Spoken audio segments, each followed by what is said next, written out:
आज मैं आपको एक ऐसे समस्या के बारे में बताने वाला हूँ जिसके लिए समाज में हर किस्म के लोगों की एक चाहत होती है कि हमें दुनिया में एक अलग पहचान मिले, सम्मान मिले और हमारी लाइफ स्टाइल अलग हो, हमारी जीवन सुरक्षित रहे। जिसके बारे में जानने के बाद आप अपने पैसों के साथ कैसा व्यवहार करते हैं, जिसे जानने के बाद आप बेहतर महसूस करेंगे। आज का यह वीडियो इसी पर आधारित है। अगर वीडियो पर लास्ट तक बने रहेंगे तो आपके जीवन में बदलाव जरूर आएगा, यह हमारी गारंटी है, क्योंकि यह पूरा video the psychology of money पर आधारित है, जिसको लिखा है मॉर्गन हाउसल ने। अगर आप हमारे चैनल पर नए हैं तो चैनल को सब्सक्राइब कर लें, वीडियो को लाइक करें, अपने दोस्तों में शेयर करें और एक प्यारा सा कमेंट करें। कुछ लोग पैसों के साथ कुछ मूर्खतापूर्ण व्यवहार करते हैं, लेकिन कोई भी मूर्ख नहीं है। दुनिया कैसे चलती है इसके बारे में हर किसी का एक अपना अनुभव होता है। वह अधिक प्रभावशाली है उनके मुकाबले जो आप किसी और से सुनते या सीखते हैं, जिससे आप अपने मूल्यों के सहारे अपना जीवन यापन करते हैं। और अलग अलग लोगों के लिए इन मूल्यों में जमीन आसमान का फर्क हो सकता है। जो व्यक्ति गरीबी में पला बढ़ा हो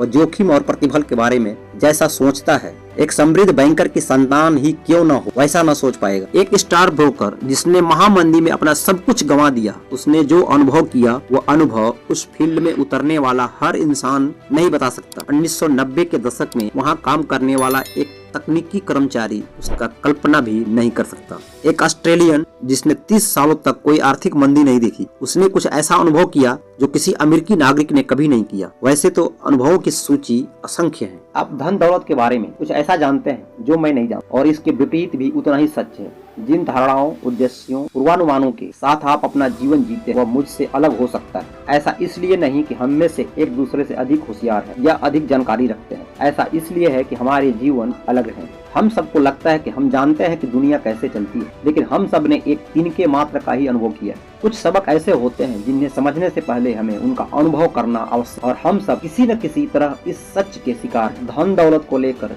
जब भी लोग निर्णय लेते हैं तो उसी क्षण अपनी उपलब्ध जानकारियों को अपने दिमाग में एक मॉडल बनाते हैं जो उन्हें बताता है कि दुनिया कैसे चलती है, और उसके आधार पर उस निर्णय को सही ठहराते हैं। वो लोग अपनी जानकारी में गलत हो सकते हैं, उनकी जानकारी अधूरी हो सकती है, वे गणित में अनिपुण हो सकते हैं, वे विभत्स मार्केटिंग के बातों में आ सकते हैं, या हो सकता है कि उन्हें अंदाजा ही न हो कि वे क्या कर रहे हैं। वे अपने काम के नतीजों को गलत तरह से आकलन कर सकते हैं, लेकिन हर वह निर्णय जो लोग लेते हैं वह उनके लिए मायने रखता है और उनके अनुसार सभी आवश्यक पहलुओं का पूर्ति करता है।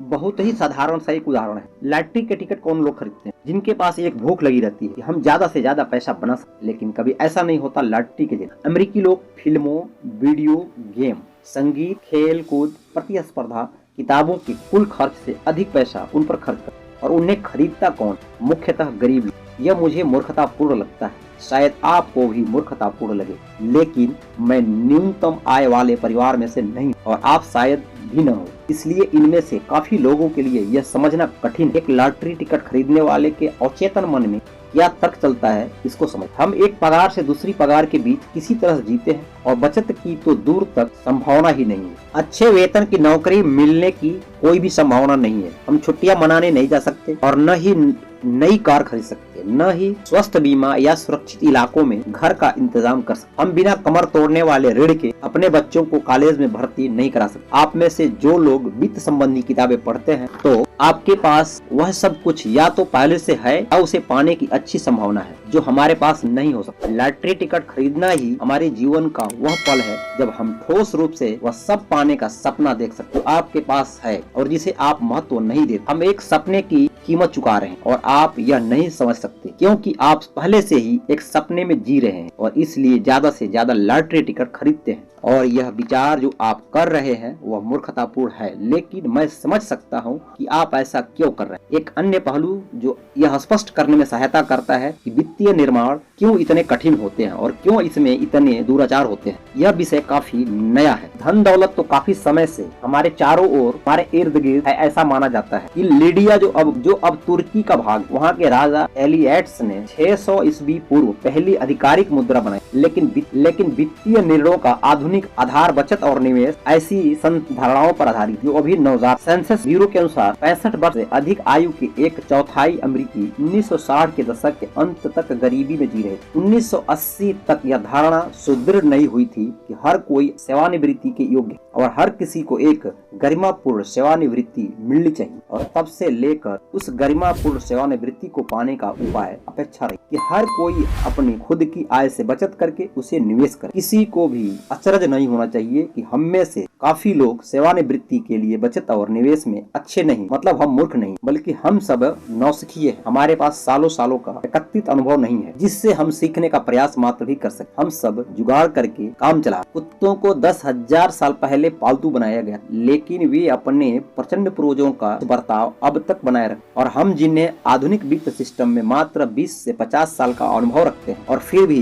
बाखूबी अनुकूलित होने का आशा करते हैं। यह एक भावना बनाम तथ्य से प्रभावित है। यह एक समस्या है और इससे समझने में भी मदद मिलती है कि हम हमेशा धन दौलत के साथ वैसा क्यों नहीं करते जैसा हमें करना चाहिए। हम सब पैसों के साथ कुछ मूर्खतापूर्ण कारनामे करते हैं क्योंकि हम सब इस खेल में काफी नए हैं, लेकिन मूर्ख कोई भी नहीं। हम सब अपने आइडियाज अनुभव के आधार पर निर्णय लेते हैं जो उस क्षण में हमारे लिए मायने रखता है। भाग्य और जोखिम दोनों इस वास्तविकता का प्रमाण है। जीवन में हर नतीजा व्यक्तिगत प्रयास के परे अन्य शक्तियों पर निर्भर करता है। वे दोनों इतने समान हैं कि आप एक को सम्मान दिए बिना दूसरे में विश्वास नहीं रख सकते। ये दोनों इसलिए अस्तित्व रखते हैं क्योंकि संसार इतना जटिल है कि आपके 100% प्रयासों से 100% नतीजा नहीं मिल सकता। वे बस एक ही बात से चलते हैं। आप इस खेल में